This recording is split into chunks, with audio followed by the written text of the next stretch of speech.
प्रिय विद्यार्थियों, अभी तक हमने बहुपद वाले चैप्टर में 2 प्रश्नावली करी और आज हम ये तीसरी प्रश्नावली करने जा रहे हैं। तीसरी प्रश्नावली में क्या है कि एक बहुपद दिया हुआ है और ये छोटे छोटे बहुपद दिए, इनसे भाग करने पर शेषफल निकालना है। अभी तक हमने 8वीं तक जो सीखा है वो साधारण भाग विधि से भाग दे के शेषफल निकालना सीखा है, लेकिन यहाँ एक नई चीज सीखेंगे और वो है शेषफल प्रमेय। तो शेषफल प्रमेय की सहायता से इसको निकालेंगे। वैसे तो वैसे भी कर सकते हैं, लेकिन इससे ज्यादा अच्छा है, यानी कि रिमाइंडर थ्योरम। शेषफल प्रमेय क्या होती है इसको समझ लें। शेषफल प्रमेय कहती है कि अगर px कोई बहुपद है और कैसा बहुपद है, इसकी घात एक या एक से अधिक है, और अगर x माइनस ए से भाग दिया जाए, तो इसे x माइनस ए से इसको भाग दिया जाए, चाहे ये कोई वास्तविक संख्या है, कोई भी रियल नंबर है, तो ये जो शेषफल है वो होता है PA। अब PA क्या होता है, यानी x माइनस ए बराबर 0 रखोगे तुम, तो x बराबर क्या प्राप्त हुआ, a। इस a को यहाँ पे x की जगह रख दो, तो फिर जो सॉल्व होके आएगा निकल के मान, वो शेषफल हो जाता है। ये अब इसको सवाल को करेंगे तो अच्छे से समझ में आएगा। ये शेषफल प्रमेय है। अब इसको जरा सवाल की सहायता से देखते हैं।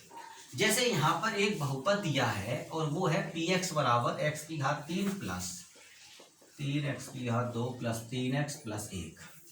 अब मैंने पहला केस लिया और x प्लस 1 से भाग देना है, तो उसका तरीका समझ ले आप। सारे सवाल में वही तरीका काम करेगा। फिर x प्लस 1 बराबर 0 रखो। x प्लस 1 बराबर 0 रखने पर इससे क्या होगा, x का मान मिलेगा हमें। जो x का मान आ गया, जैसे मैंने वहां कहा था कि px कोई बहुपद है और x माइनस ए से भाग देना है, तो फिर x माइनस ए बराबर 0 रखो, तो x बराबर क्या मिलेगा, a। तो शेषफल क्या होता है, PA होता है शेषफल। सेम उसी चीज पर आ जाओ। अब यहाँ पर शेषफल क्या होगा, तो जैसे यहाँ पर a आया ना, तो यहाँ पर a की जगह x का मान a आ रहा, तो यहाँ पर अब x की जगह कौन है, -1 है, तो यहाँ पर शेषफल हो गया p-1। बस इतना हिसाब लगा लो तुम। अब जैसे ही तुम ये लगा के लाते हो p-1, अब यहाँ से इसे मान निकालना जानते हो। अगर px बराबर ये है तो p-1 क्या होगा। इसके लिए कैसे करते हैं कि x की जगह जहां जहां x आया है, देखो यहाँ px था, यहाँ p-1 हो गया, इसका मतलब लेफ्ट हैंड साइड में x की जगह -1 हो गया। तो राइट हैंड साइड में भी यही करना है, जहां जहां x आया x की जगह -1 रख दो। तो अब यहाँ पर जैसे ये x की घात 3 हो रहा है, तो -1 क्यू कर दो, प्लस 3 -1 का स्क्वायर कर लो, प्लस 3 -1 और प्लस 1।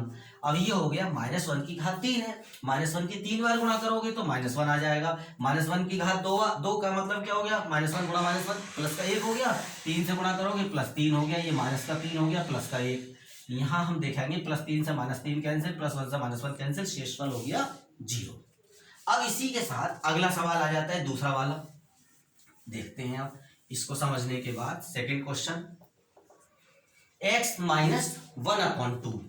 तो अब x माइनस 1/2 को 0 के बराबर रखिए। x माइनस 1/2 0 के बराबर रखने पर तो x बराबर हो गया 1/2। अब यहां पर शेषफल आपको निकालना है, तो शेषफल बराबर क्या करना, p1/2, और ये हो गया 1/2 का cube plus 3 1/2 square plus 3 1/2 plus 1, तो 1/8 हो गया, प्लस 3/1/2 का स्क्वायर करोगे 1/4 होगा, और 3/4 प्लस 3/2 प्लस 1। यहाँ पर 8 एलसीएम ले लिया और 1 इस प्रकार से ये 27/8 बन जाएगा। तो रखने पर तो x बराबर डायरेक्ट x है, तो अब इसी को 0 के बराबर रखो। सीधी सी बात है कि x बराबर 0 मिल गया, तो x की जगह अब 0 रखना है। कि शेषफल क्या होगा, तो शेषफल होगा p0। अब p0 का मान कैसे निकालेंगे, x की जगह 0 रख के निकालेंगे। तो x की जगह 0 रख के चले गए। देखो यहाँ अगर x की जगह 0 रखोगे, उसकी 0 की पावर 3 हो रहा है, तो 0 ही हो जाएगा। अब यहाँ 0 रखोगे तो 0 का स्क्वायर हुआ तो 0, 0 से 3 का मल्टीप्लाई हुआ, इसलिए 0। यहाँ x की जगह 0 रखोगे, 0 का 3 से मल्टीप्लाई होगा, 0 हो जाएगा, और फिर 1 आ रहा है। तो इस प्रकार से 1 में कितने भी 0 ऐड किए जाए, टोटल क्या हो जाएगा, 1 हो जाएगा। तो इस बार शेषफल 1 हो गया। अब जैसे लास्ट ये 4th क्वेश्चन देखेंगे, इसमें क्या है, x प्लस पाई बराबर 0 रखने पर x इक्वल टू हो गया -पाई। अब x की जगह -पाई आ गया। अब इससे कहते हैं शेषफल क्या होगा, तो p और x की जगह जो माइनस पाई आया है जी ई आ जाएगा, p माइनस पाई। तो माइनस पाई अब इसमें रख दिया जाएगा, माइनस पाई का क्यूब प्लस 3 माइनस पाई का स्क्वायर और प्लस 3 फिर ये माइनस पाई प्लस 1। अब यहाँ क्या हो जाएगा, minus pi cube plus 3 pi square minus 3 pi plus 1। तो यहाँ इस फॉर्म में आएगा। अब हम अंतिम क्वेश्चन देखते हैं। फाइनल केस है 5 प्लस 2 एक्स डिवाइड करना है, तो 5 प्लस 2 एक्स को 0 के बराबर रखा, 2x बराबर -5 हो गया, x इक्वल टू -5/2। तो शेषफल क्या बनेगा, तो शेषफल आएगा p और यहाँ हो गया -5/2। मतलब साफ है।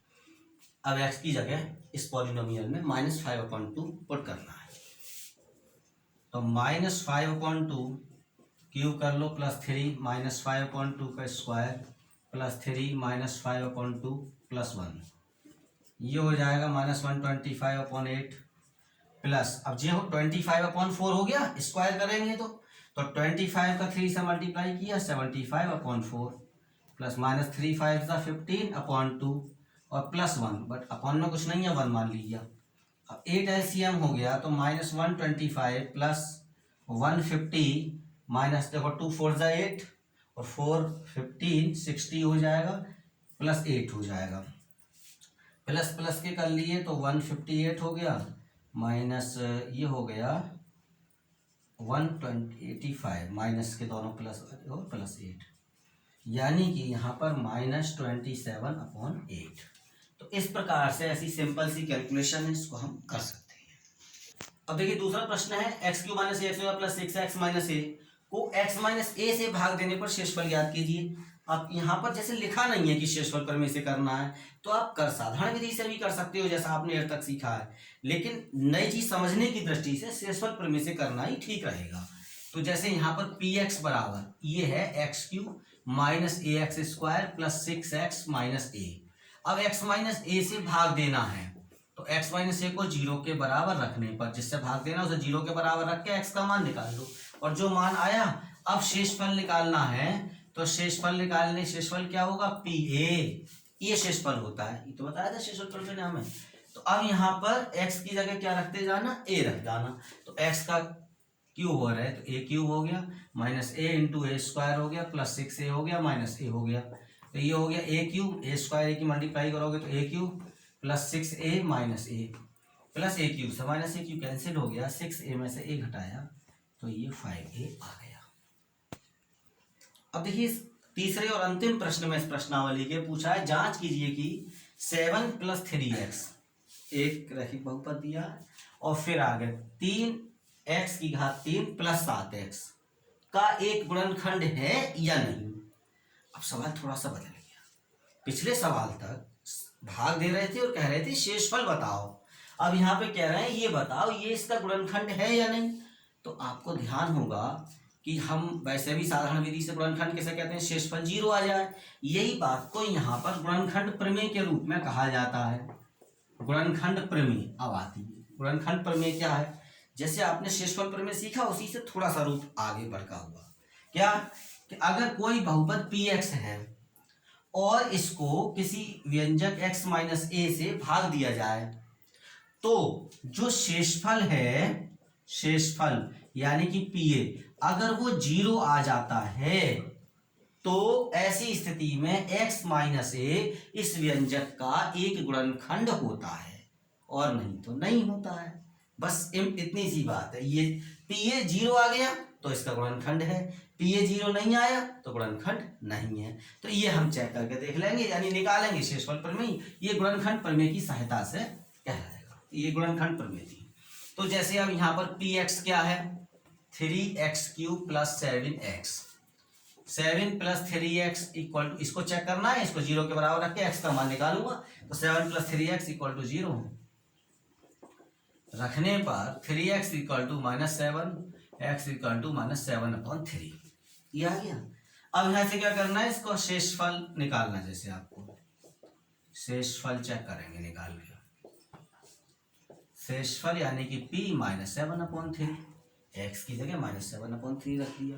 तो अब ये px बराबर ये है, तो p -7/3 किसके बराबर होगा, x की जगह -7/3 रखेंगे, 3 -7/3 का क्यूब प्लस 7 -7/3।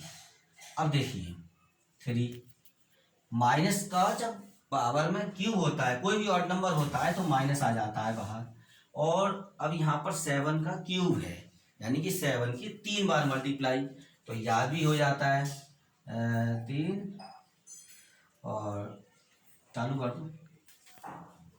देखिए तो यहाँ पर हो गया माइनस का 343/27 माइनस का 49/3, 3 से 27 काट दिया, 3 में 27 हो गया, तो ये आया माइनस का 343/9 माइनस के 49/3।